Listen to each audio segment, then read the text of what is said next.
This is the CJ Silas Show. She's been talking sports for over half her life. You'll hear big-name guests and all the hot topics. Her roller derby sisters call her Dodge Her Blue. CJ's proud of her California roots and time in New York. Born and raised in L.A., college at USC and Syracuse University. She's not afraid to share her opinions with you.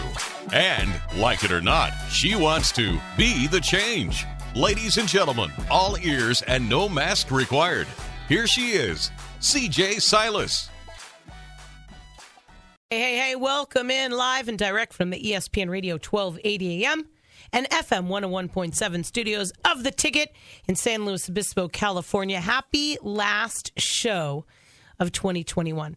I think I remember sitting here in the same exact chair at the end of 2020 going, oh my gosh, we made it. And here, as I sit, 2021, I kind of feel the same way. Yeah, things have shifted, things have changed, but with the way the world is right now out there and the sadness surrounding us, it's very hard not to get caught up in all of it. I'm going to try not to for a little bit, though. Oh my gosh, with John Madden passing and Jeff Dickerson passing, it is a very sad couple days in the world of not just the NFL, but in the ESPN family, really all of us as sportscasters. Anybody that covered John Madden, so that's an older crowd, which I didn't when he was coach of the Raiders. Anybody that watched him as a broadcaster for years on all four networks, which really nobody had done. And then if anyone took time on Christmas Day to watch the beautiful piece of work about him, coincidentally, the same week that he was going to pass away. It's just crazy. And then with the loss of Jeff Dickerson in the ESPN family, it's hard not to be sad. But what I've decided to do, I had interviewed Jeff Dickerson once, I think, when I was working on Into the Night a couple years ago with Trevor Scales. But I'd never met him, but I knew how important he was to the entire ESPN radio TV family and what a story it is to see what happened with the loss of his wife. And now his, I think, 9-year-old son doesn't have either parent. And it doesn't matter whether you're a broadcaster, an NFL reporter, no matter what, how can that not touch you? There's sadness all over the world. We can always be touched by it. It just kind of really hit home here in the ESPN family over the past few days. Farewell, John Madden. Wow. Woof. Where to begin? Where to begin about John Madden? I do want to mention that Lauren Brill will be joining us in about 10 minutes. She's an advocate. She's an activist. She's a former sports reporter and broadcaster who has shifted her entire focus of her life to do something for the greater good by starting the Unsealed just a couple years ago. We're going to talk to her. But before we do, I do want to honor John Madden. When it happened yesterday, I really couldn't find the words. I'm still struggling to find the words. I was a little girl, a product of divorce by the time I was 6 years old.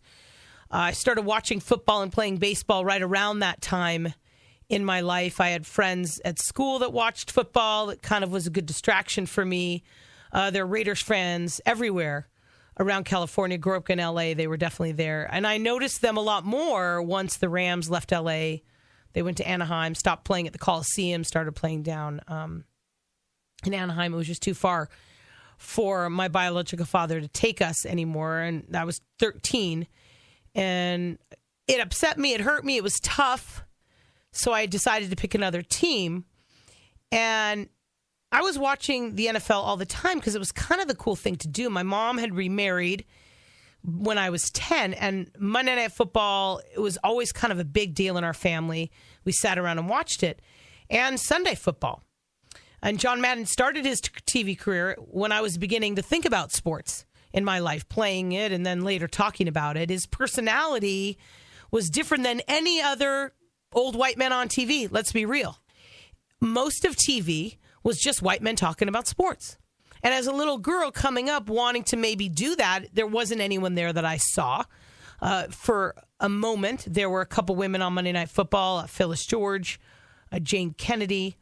What was her name? She did the Olympics. Kathleen Sullivan. Leslie Visser was around a little bit later.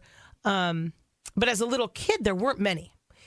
And so I watched John Madden as a broadcaster because he was entertaining, but more because he was different.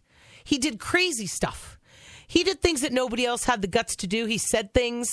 His passion was, he was more of a passionate football person than he was a broadcaster, as he kind of honed his career or polished it later on. Maybe he got to be a little bit more objective in the way that he did football games on the networks. The telestrator became his tool, and it was always something you were looking forward to seeing on any of the football games.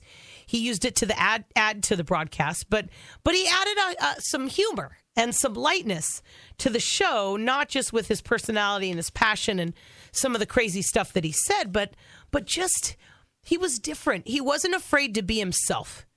And in a world of sports broadcasting at the time, and I was just a kid, everyone else sounded the same.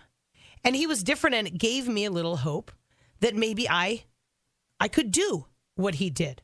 Coming from a different perspective. Obviously, I wasn't going to play the game, and I wasn't going to coach the game, but I sure wanted to talk about the game. I never met John Madden. He was born in April in 1936. He was a head coach with the Oakland Raiders.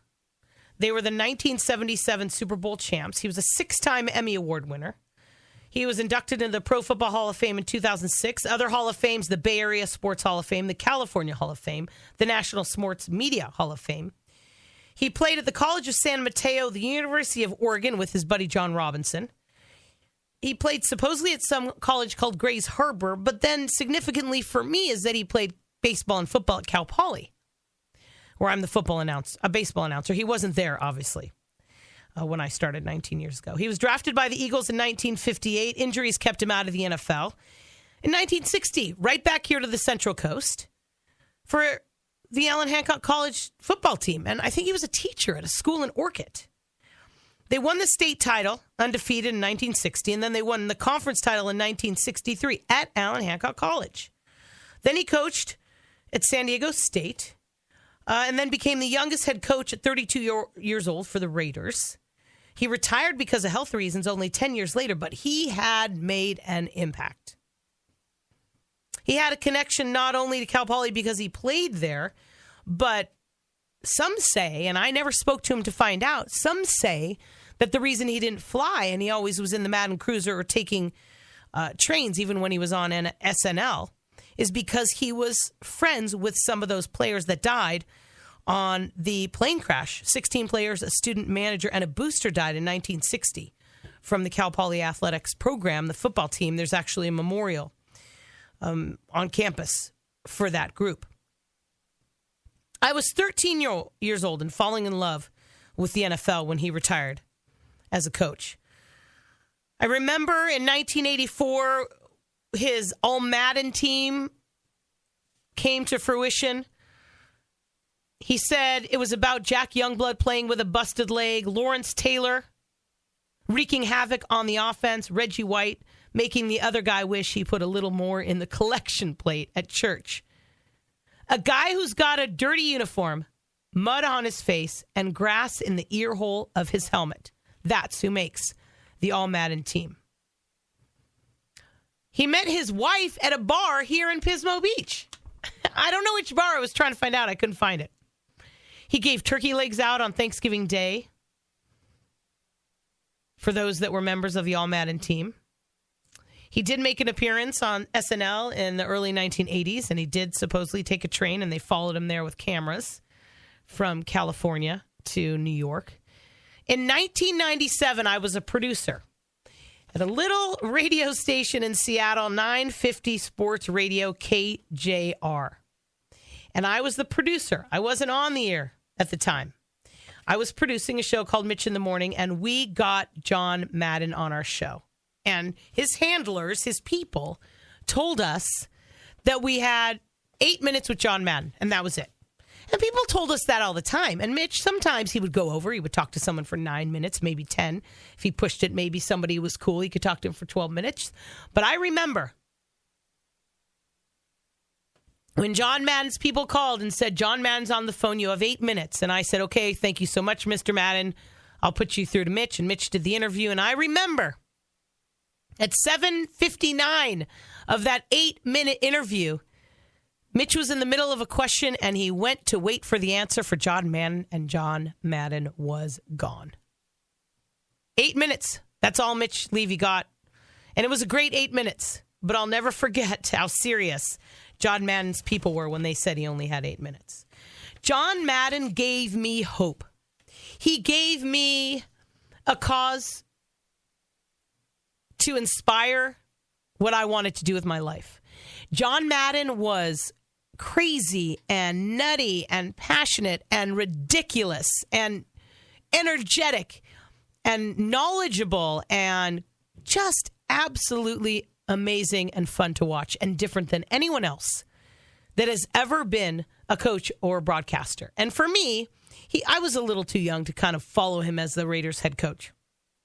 But as a broadcaster, I saw him all the time. I saw him every week for years. And there was no one that looked like me that had the platform that John Madden had. He inspired me. He gave me hope. He gave me the sense of a reality that I could, though I was different, make it in the world of sports. I would say I partially made it. I don't think I'm done with my journey, but I think that as I continued to work in this business year after year, I would always look back to what John Madden did for me and giving me so much hope and so much mentorship without having any connection. Because I just believed that if they in the world of sports would accept a crazy man like him, very talented, but different and a little nutty, then maybe I would have a shot at it. And he was somebody that I look forward to watching whenever he was on TV. John Madden, we will always remember him in the CJ Silas Show household.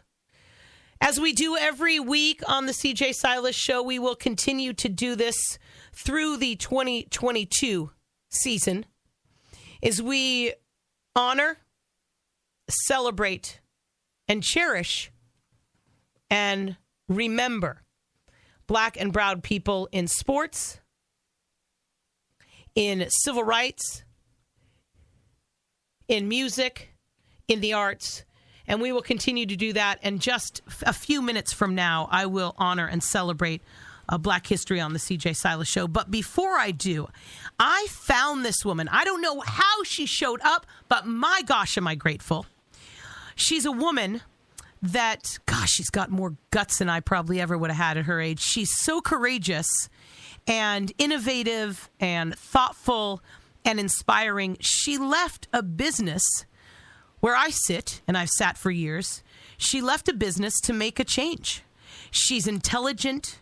She's experienced. She worked at Madison Square Network. She did collegiate sports. She covered sports in Buffalo for CBS, Cleveland at ABC. She wrote for NBA.com, WNBA.com, Nike Women. This woman had a successful but short career as a sports journalist and broadcaster, and she changed her entire direction of her career. And that's why I wanted to talk to her, because she's somebody that I want to share my mic with. She's Lauren Brill from the Unsealed from just 2 years ago. You can find her at lore.brill on social media. And hopefully this is her. But because of COVID, I have no staff today. And I answered the phone live. Lauren Brill, is this you? It is me, and I got a little dog Wiley too. So hopefully it's just me and he doesn't speak. Oh my goodness! And right here on the CJ Silas Show, I look down under my desk at Mr. Robinson, my 3-year-old Basenji mix, my little rescue that is in studio with me all the time. And there are moments when he does decide he's going to bark. So we welcome Wiley if he's got something to say. I think I just heard him. Yeah, right. And I don't know how I found you. Somebody wrote a story about you, and it came up on some sort of social media feed of mine, and I'm like, who is this woman? And what? And your introduction is so sweet. Yeah, I had an article in the Buffalo News. Is that what it was? And was it recent? It must have been recent that I saw it. Yeah, it was within the last 2 weeks. It was right just before Christmas. I think it was the week before Christmas. Okay, I buzzed through quickly your story. I want to slow down, and I want to talk a little bit about your story, but I want to hear it from you. You went to Columbia. You've worked in the world of sports broadcasting. And where in your heart, when did you know that things were shifting for you from sports into something else? So, I mean, it really started even before that, and I didn't realize it. You know, my whole life as a little girl, I wanted to be a sportscaster, and I wanted so badly. Everything I did was about becoming a sportscaster. I emailed Kenny Albert, who was an announcer for the New York Rangers, when I was 13, 14 years old, and got to go in the booth at a Rangers game. Thought that was the coolest thing in the world. And unfortunately, when I was 16 years old, I was drugged and sexually assaulted by 2 complete strangers. And that changed my whole world, even though I wasn't fully conscious of how it was changing my life, because I pushed it aside, I pushed it down, I kept it a secret. But all of a sudden I was scared. I lost my happy-go-lucky personality, was kind of just gone my senior year. And what was driving me forward was like, I don't want to give up. I still want to be a sportscaster. And so I pushed all that pain aside and kept fighting to be a sportscaster. And I was actually waitlisted at Columbia. So my senior year, I was assaulted at the end of my junior year. I was 16. I was a year young for my grade. So I was assaulted at the end of my junior year. And then my senior year, I got waitlisted. So this had to be my best year yet. So I'm dealing with this assault, or I'm starting to feel the symptoms of it, but I haven't yet faced it. So I was, losing weight, and I was developing an eating disorder, and I was anxious. But I had to have my best year in school because I wanted to get into Columbia.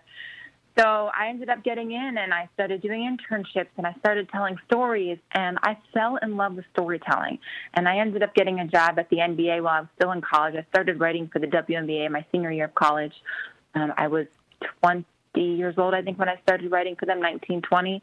And then I started writing for the NBA just after I graduated from college. So I was really lucky to get a start there. And then I switched into TV, and I kept telling these stories about all these athletes that had tremendous adversity and overcame it to find success. And they were resilient. They were perseverant. And they were inspiring me. And without realizing it, they were actually getting me closer and closer to facing my own pain. And when I was in Cleveland, this is now, I'm in my 30s at this point. My assault happened when I was 16. I did a story with a young woman who was abused by her boyfriend in a dorm room. And she ended up becoming an All-American. She didn't win a single race while they were together. And then after she broke up with him, he nearly killed her. He started choking her one night, and after she broke up with him, she became an All-American and broke 6 school records. And she told me the story. We met at a basketball game, at a Cavaliers game, and she told me the story shortly after I met her. And I was like, we have to do a story. This is incredible. And she was like, no, I don't want to do a story. I don't want to do it. And she also started a nonprofit where she goes to high school talking to teenagers about dating violence. Incredible woman. Her name is Gabriela Cruz. And she said, no, I don't want to do a story. I said, okay, and I didn't push her. And then a few months later, she changed her mind, and she called me, and she said, let's do a story. And she was transparent, and she was honest, and she was open, and her story was so powerful, it went viral in Cleveland. And so after her story aired, I went to lunch with her, and I said, how did you go from being so against sharing your story to being so open and so honest? And she said to me, Lauren, I realized it's the silence of victims that allow predators to continue their predatory behavior. And there I was asking her to share her story, and I knew I was silent about my own. So at this point in my life, I had told my parents, in my mid-20s what happened. I was about 25 when I told my mom and dad. I told them actually a year apart. And my close friends and family knew, but I wasn't public. So now I'm in my 30s, and this girl tells me it's the silence of victims that allow predators to continue their predatory behavior. And she was brave enough to speak up. So at that moment, I knew I wanted to speak up. And a few months later, I got connected with Sheryl Sandberg, and she was writing her book, Option B, about resilience. And she asked me to tell my story. And when she asked me, I was like, okay, I'm not going to say no to her. But she had a lot of parameters in how they wanted to do it. And so I did it with her. And then simultaneously, I decided to write an open letter to sexual assault survivors so I could write it in my own words, say exactly what I wanted to say, how I wanted to say it. And so I write this letter, and I published it on ABC's website in Cleveland. I was working there at the time as a sportscaster. And the letter went viral around the country.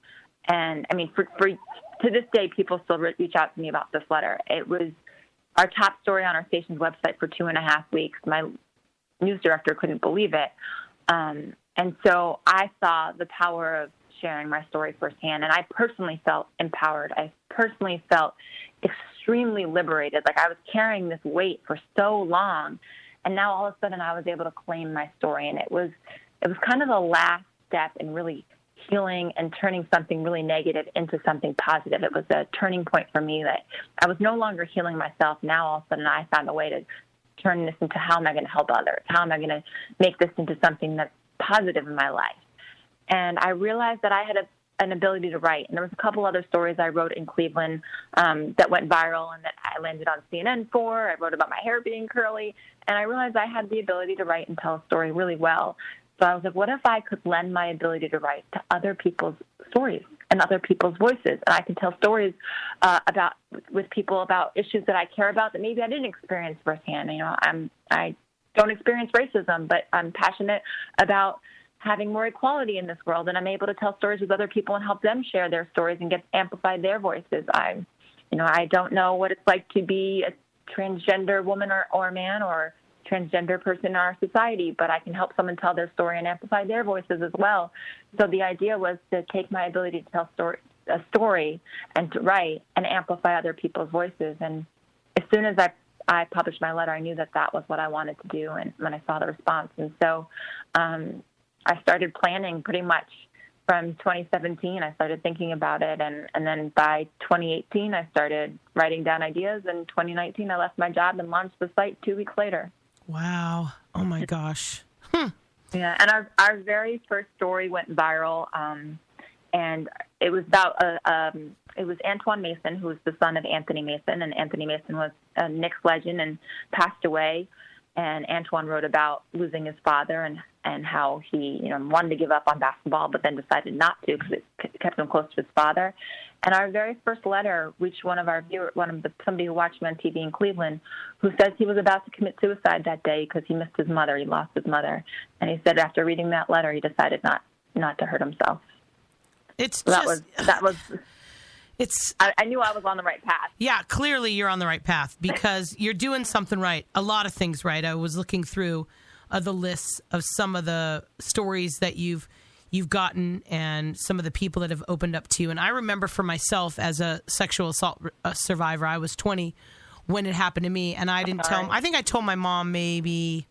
I think it was when the whole Michigan State thing was going on with Larry Nassar. It finally came around for me. I've got this microphone in front of me. I've been doing this for over 25 years.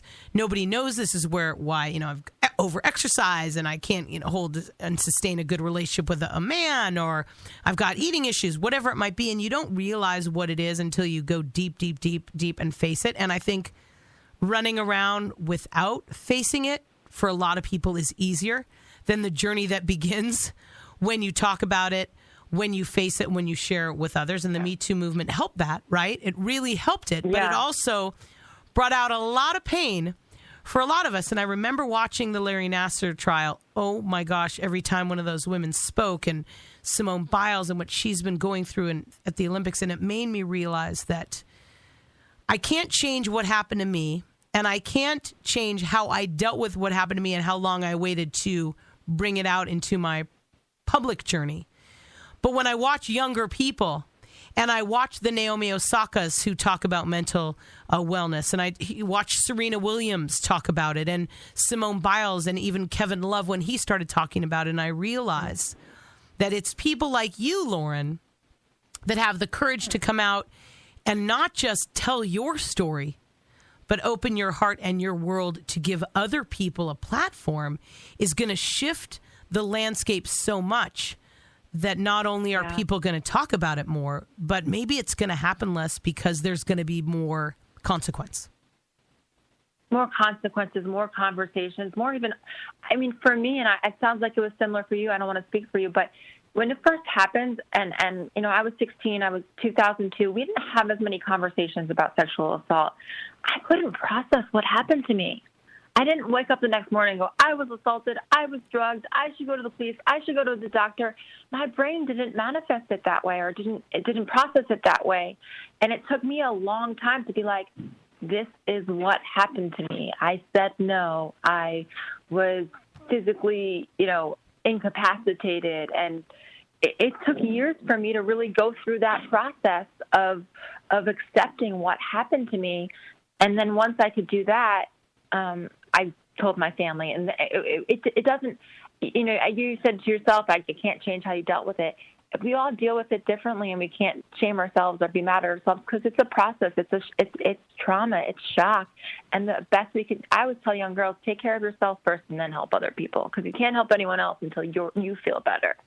And so, I just think, assault, trauma, it's all a process. And I think sharing your story is almost like that last final step of like, okay, I own this. I got this. I'm going to help other people. I'm going to speak up. But everyone deals with things differently, and everyone has to do what works for them, and everyone's priority should be themselves first and then other people, because you can't help anyone else if you're not well. When you decided to make this change, and her name's Lauren Brill, she's joining us on the CJ Silas Show. You can find her at theunsealed.com or lore.brill. The Unsealed shares inspirational open letters that encourage strength and compassion. When you decided to do this in 2019, how clear were you that you were actually walking away from a career? I never felt like I was walking away from a career. I think media is changing so much. I just thought I was doing something more progressive and more kind of with the time. I just saw like the shifting landscape. I was working in local news. Local news is not what it was 20 years ago, and local news in sports is certainly not what it used to be. So I never really felt like I was walking away from journalism. I never felt like I was walking away from a career or anything of that nature. I felt like I was moving, I was progressing with the times and kind of maybe even being a little bit ahead of my time in terms of, I think that all of local news is going to change in the next few years. So, I never really felt like I was walking away from journalism. I actually felt like I was just doing it my way. And I can respect that for sure, because what you do at theunsealed.com is journalism. It's writing. It's creative. You may not be going to NBA games or NFL games and standing on the sideline or interviewing players after the game, but you're definitely communicating, and you're definitely sharing things. And you've got so many interesting stories on the website. You can join. I joined. I wanted to thank you for that, by the way. That was very, very nice of you. Well, the first thing I wanted to do is join because I want to support you. And I'm like, well, if I join, maybe her people will get her to me, because you don't know how many gatekeepers you have, right? So I'm like, okay, if I join, she'll know I'm serious about this and I really want to talk to her. And then I started being a member, all the things that I've gotten to look at and see on this website. I know you've got a prize, an event right now with a writing contest, but I wanted to just ask you, Lauren, about the stories that people send you. So whether you're a member of the Unsealed community or not, how do you connect, and how do these people find you to share their stories? So there's two kind of ways we go about this. There's the community aspect, where members of the community can send in their stories, and we have writing contests. We have a community voices section, and then we have a featured letters section, where I kind of find stories that I think are really compelling, really unique, and I actually ghostwrite those stories. So the way it works is I would do an interview like I was doing a normal interview for TV, and I record the conversation, and then I take that person's words and I write the letter for them, send it back to them and say, hey, is this your voice? Is this your story? Is this how you feel? And they can make changes. They can tell me I hate it and I won't publish it, which doesn't happen.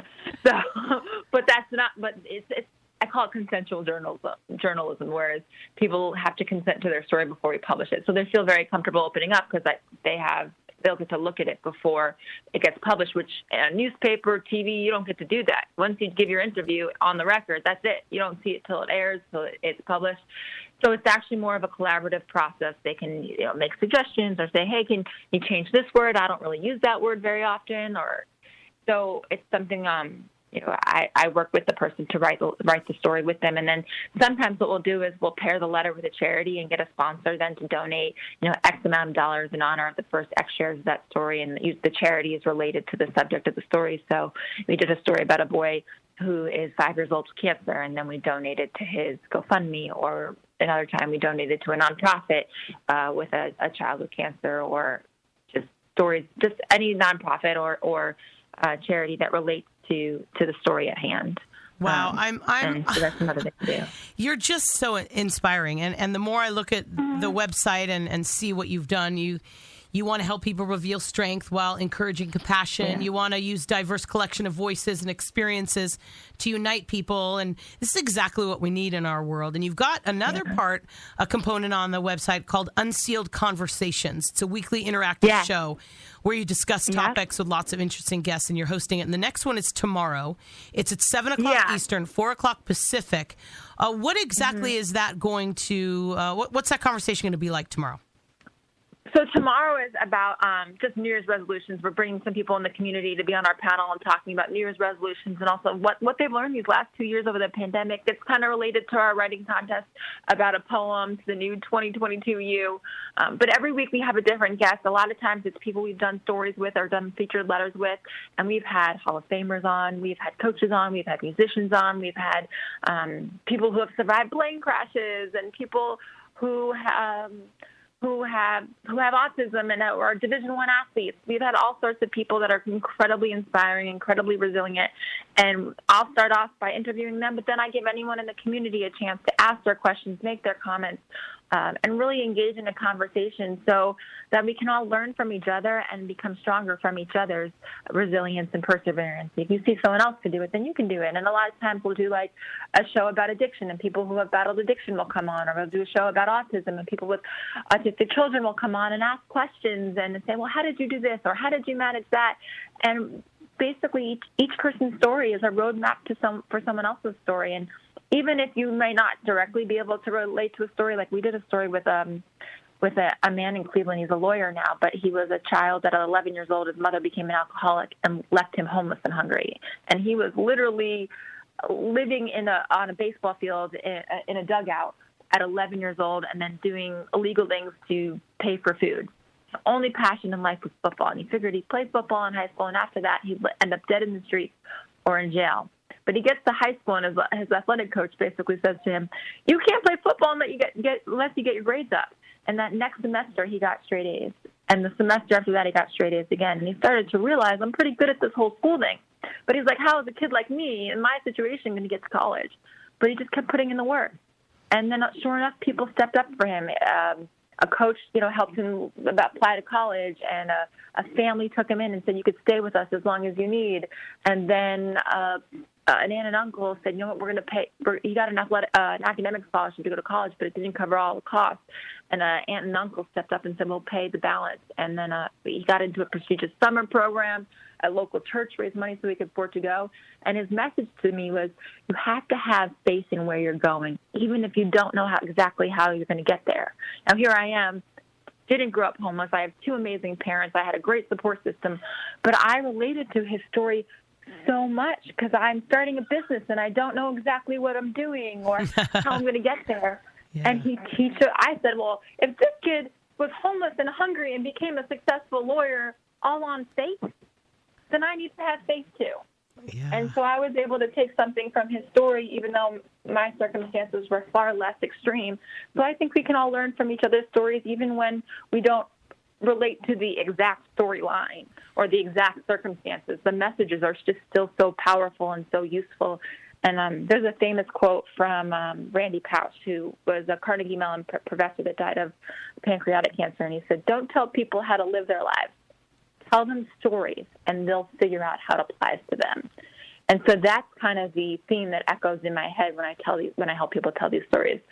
We're giving people stories, they figure out what they learn from them. I'm not telling people, don't be sexist, don't be racist, don't rape women. I hope people don't do those things, but I tell them stories, and I hope they can just see the humanity in all people. And by seeing the humanity in each other, we treat each other better and more respectfully and more kindly and equally. Something else that I found on your site, theunsealed.com, it's a place where Lauren Brill's uniting the world to fight against hate and hurt, uplifting each other, and using the greatest power, the truth. You've got baseball fans celebrating the Astros. You've got an educator and heavyweight women's boxer. You've got a woman who removed both of her breasts because of her cancer journey. You've got a guy that was given 6 months to live. But one of the letters that stood out to me the most was a letter to Judge Matthew J. Murphy, who didn't think jail time was appropriate for a rapist. And it was a 20-year-old kid who pleaded guilty to third-degree rape, attempted sexual abuse, and 2 counts of second-degree sexual abuse involving 4 different teenage girls.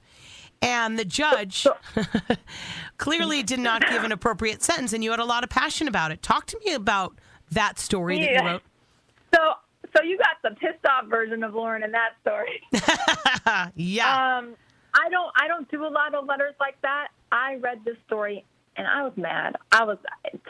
This young man, Chris Belter, pled guilty to 4 counts, to raping 4 young women, sexually assaulting and raping 4 young women, all teenagers. And he was a teenager during these assaults as well. Then he violated probation. So then he was tried as an adult. And the judge said he prayed on the appropriate sentence and decided, well, there was wrongdoing occurred and there was a lot of hurt that was caused. Jail time wouldn't be appropriate for this perpetrator. He admitted to sexually assaulting and raping 4 women. He violated probation, and jail time's not appropriate. It was just mind-boggling. And they brought on experts in some of the local TV stations, and the experts said if someone shoplifts and they violate probation, they go to jail. Like for any other situation, the normal protocol would be you violate probation, you're going to jail. This kid was wealthy. He was white. He was very well-dressed and had the best lawyer in Buffalo. And I was furious. My heart broke for not just these women, but it told all of us that we can stand up for ourselves. We can have the courage to fight. We could have a guilty verdict, and still we're not listened to. Still our pain doesn't matter. Still it's not deserving of punishment. I was furious. Yeah. That isn't the typical letter I do. I know, but you said some really poignant things, and it kind of made me think of the Brock Turner situation with that Stanford swimmer. And the judge in that case. And Brock Turner is why that girl, Gabrielle Cruz, that I told you initially didn't want to tell her story and then changed her mind. That was the case after that situation when his father said 30 minutes or whatever minutes of action shouldn't erase 20 years of his life. That was what made her decide to share a story with me. Okay, there is similarities.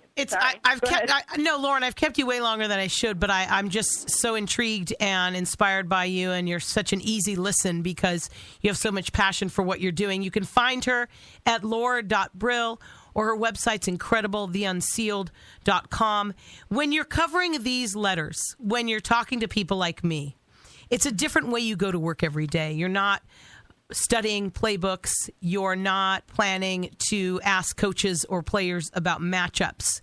How is life different from you when you go to work now as opposed to when you went as a sports reporter? I love the experience I had as a sports reporter, and I wouldn't take it back. It was my dream as a little girl, and I'm so glad I got to experience it. But I got to take everything I loved about sportscasting and all the things I fantasized about as a little girl and that I wanted as a little girl, and I took all the pieces I loved of it, and then combined it with who I am as a 30-something-year-old woman. So I took who I was yesterday and who I was today, and I put it all together, and I created the perfect company for me. This is my baby, my passion, and then I figured out how to make money. That actually came second. But I wake up every day loving what I do, and I have so much confidence that this is just the beginning because I just feel like this is meant for me, and something can't feel this right and be wrong. And it's still very much in its infancy. It's still very much, there's so much to figure out. I'm still building different aspects of the site. We're building a social network for the community and doing different types of things. And I'm super excited. And, I don't have my MBA. My background is in business, but I have so much confidence because it's just, I'm doing something that's a clear mirror of my heart. I'm just following my heart in every sense. So I'm just happy. I'm happy. I'm excited. I am fulfilled. I feel purpose. I did a letter with a young girl. She was 17, I think, when we did a letter about having a stutter. And she wrote to the people who will meet her for the first time about her stutter. And the father wrote me 6 months after, and then he actually wrote a blurb for me for something else, a testimonial. But he wrote me 6 months after, and he goes, I have to tell you, I have a different child. She is more confident. She doesn't let things get to her anymore. She looks at herself in the mirror differently, and she's going to college and meeting new people, and she is not afraid. She is more fearless. He says the letter was like a coming out for her, and he said that having a stutter, there was the physical component and the mental component. And he goes, I always knew there would be no magic pill to fix the mental component, but then the Unsealed happened, and in a moment, my daughter changed. And that letter gave her so much confidence, and just how people reacted to it. Her letter went viral. People were just kind of touting her as a hero. And even just reading her story back, I don't think she realized how amazing she was. She actually was president of her class. She gave a speech in front of her whole school and then was elected president of her class. And I was like, that's amazing. And she's like, yeah. I'm like, yes. And just stories like that and hearing how these letters impact people and impact their confidence, both in people writing them and people receiving it. I feel good about myself, who I am, and I say that my sexual assault, which was once my deepest and darkest secret, I now see it as my superpower, and it's not because of what I went through, but what I was able to do with what I went through, what I was able to overcome, and now how I use that as that pain and that journey and that experience, what I've done with it and how I've used it to help others. I just see it as a superpower now. I see that pain, I see that struggle all as something that's allowed me to create something so much bigger than me, so much more important than me, so much, reaching people way beyond me. I'm not just more empowered and stronger and a different person because of my assault, but I've been able to take that and share it with other people and help them turn their secrets and their pains into their superpowers. And I wake up every day proud of who I am, but also proud of what I'm doing. Girl, you are amazing. You have superpowers. You are doing it, and you are inspiring others. And I'm going to stay in your world because it is a very, very cool place. And you're getting rewards that are so much more than the monetary rewards, which, of course, you're going to make money doing what you do because you're talented and you're going to figure it out and you're going to create this business even bigger on a platform. But I'm so glad I found you. Happy New Year. And I'm a member now, girl. Thank you. All yes, right. Thank you. Welcome to the family. And thank you so much for your support, both having me on the show, for supporting the Unsealed and becoming a member, and just elevating, just amplifying my voice and what we're doing and getting our platform out to your viewers and more people. I am truly, truly grateful. And every time someone does something like that, it just tells me, like, you believe in what I'm doing. And that's really, really the greatest compliment I could ever ask for. Right on, sister. Congratulations and good luck in 2022. You don't need it, but I'll be in touch. All right. You take care, Lauren Brill. Thank you. Nice meeting you. You too. TheUnsealed.com. Go check it out. She's an amazing human, and there's so much reward. It's the CJ Silas Show. We'll be back in a minute. It's ESPN Radio 1280 AM and FM 101.7, The Ticket. CJ Silas Show is back. Make sure your seats are in the upright and locked positions. Carry-on luggage stowed and opinions intact. Here she is, CJ Silas. Welcome back to the CJ Silas Show. What would our last show of the year be like if we didn't have one of the best in the business who's really become part of the CJ Silas Show family? He's head odds maker at MyBookie, Rafael Esparza, joining us for the last time in 2021. And I know you didn't get to hear the beginning of the show, but I've been reminiscing and honoring one of my heroes and a guy that I looked up to when I started out in this business, in John Madden. And I was just curious, when you heard that he had passed yesterday, what were some of the feelings that came to your heart? It was sad because I just got done watching that special that they did on Christmas, so it was kind of a little bit of a gut punch. But how often can you name a person in our industry or any kind of industry that has three pretty much lifestyles? You have John Madden, the head coach that won a Super Bowl for the Raiders. You have John Madden, your guy, the announcer, the only guy that announced four games in four different stations, ABC, Fox, NBC, and CBS. That's rarely ESPN. You can add that on there as well. And then you have the video game guy of John Madden, who pretty much all the young people know of John Madden. So it's just so iconic how one guy can speak in three different generations and speak highly, highly recommended. This is so crazy, and you obviously didn't hear the beginning of the show because you're not here. But with my connection to John Madden, it came years and years and years ago when I was a little girl, listening to him and watching the Raiders, first watching him as a kind of a crazy coach on the sidelines, and then listening to him as a broadcaster.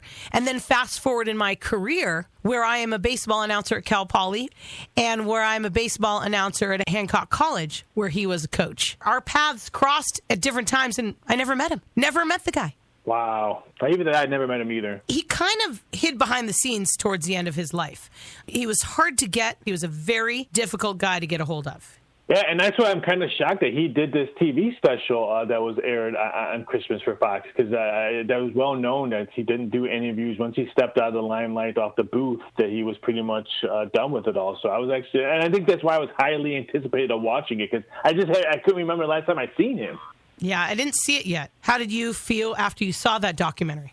It makes you I want to watch it again, because now with the news, my feelings and my view will probably be totally different than when I first saw it the other day. So I'm kind of afraid to watch it, because I might drop a couple of tears now watching the second time instead of the first time. It's okay for a grown man to cry, Rolf. It's okay. I'm going to allow you. I always cry. I just watched E.T. the other day, and I was dropping tears. He is head odds maker at MyBookie. You can bet there anything, anywhere, anytime. Double your first deposit up to $1,000. Rafael Esparza on the CJ Silas Show. We've got some NFL stuff, but I want to get to two of the biggest games that we've seen in a long time on the college football landscape. Coming up over the weekend, the football playoff. Number 1, Alabama against number 4, Cincinnati. Nobody is giving the Bearcats a chance in this game. No, they're not, and I would not be shocked if this thing gets bet all the way up to 14. It's 13.5 right now. The total's 57 and a half in some shots.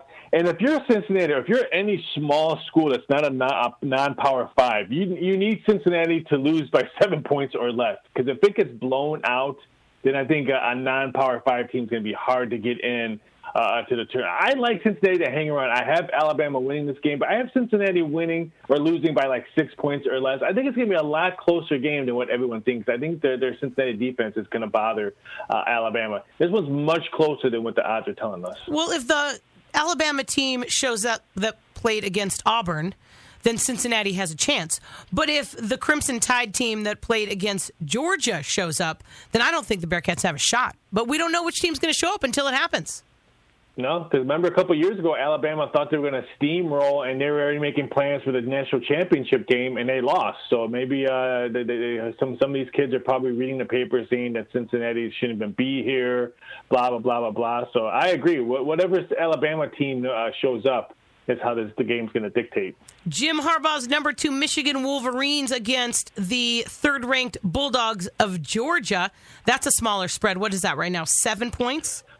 7, and I think it's going to stay around there. I don't see that much action coming in on Georgia. And I asked one thing from Santa Claus. One thing only was blue khakis and some peppermint bark ice cream, and I got those blue khakis. I'm putting them on, and because I think Michigan beats Georgia in this game. I like Michigan in this game. I like their defense. I think Georgia got a little bit exposed, especially in the secondary against Alabama. So I like give me my blue khakis on. I can't wait to put them on Friday. I think Michigan wins. He is the head odds maker at MyBookie, Rafael Esparza. Refer a friend, get a bonus, live betting. You can double your deposit. Let's talk NFL. Just a couple things that I'm curious about. MVP and Super Bowl teams. What are your bets for those? Talk about two old guys. I think Aaron Rodgers pretty much cinched it up on Christmas when he beat Cleveland. He's like almost minus $2 favorite. Tom Brady's second. He's at 5-1. Keep an eye out for Jonathan Taylor at 6-1. But why isn't anyone giving Cooper Kupp any love? He's breaking all these records for wide receiver. He's 30-1 to win MVP. A wide receiver has never won MVP, so Cooper Kupp's not going to win it this year. But give the guy some love. I think Aaron Rodgers repeats. He gets a discount double check not once but twice. All right. What about Super Bowl bets? What are some of the teams that are at the top? Kansas City's been getting a lot of love since their good play. I mean, Green Bay has been top pretty much all season long, but now the outstanding play that Kansas City has been playing, they're back and back with Packers. They're both 4-1, so you can get some good odds. Tampa Bay's around 7-1, Dallas 8-1. Keep an eye out for the Rams. Their defense is finally playing. They're about almost 10-1, 9-1 in other shops. I think if they could win this week's game, they'll creep up. They're playing some lights out football over there, and they have to play Baltimore Ravens on the road. What do you like this weekend? I like Green Bay again. They're the night game, 6.5 against Minnesota. I think it's just Aaron Rodgers. To me, it's just unstoppable right now, what he's done. And I want to take the Saints. Even though they're devastating injuries, they're getting all their quarterbacks. They play Carolina. They've been devastated with injuries and have bad quarterback play. I think the Saints bust one out. If you can get it by 7 points or less, I think they win at home against Carolina. You are the biggest, the bestest, and the baddest in the business. Thanks for your time, Mary, and Happy New Year. Happy New Year, CJ. Have a great weekend. Stay safe. We will talk to you in 2022, okay? Definitely. We've got to talk to Roth every time we have a chance. We're going to get to him before the national championship game on January 10th.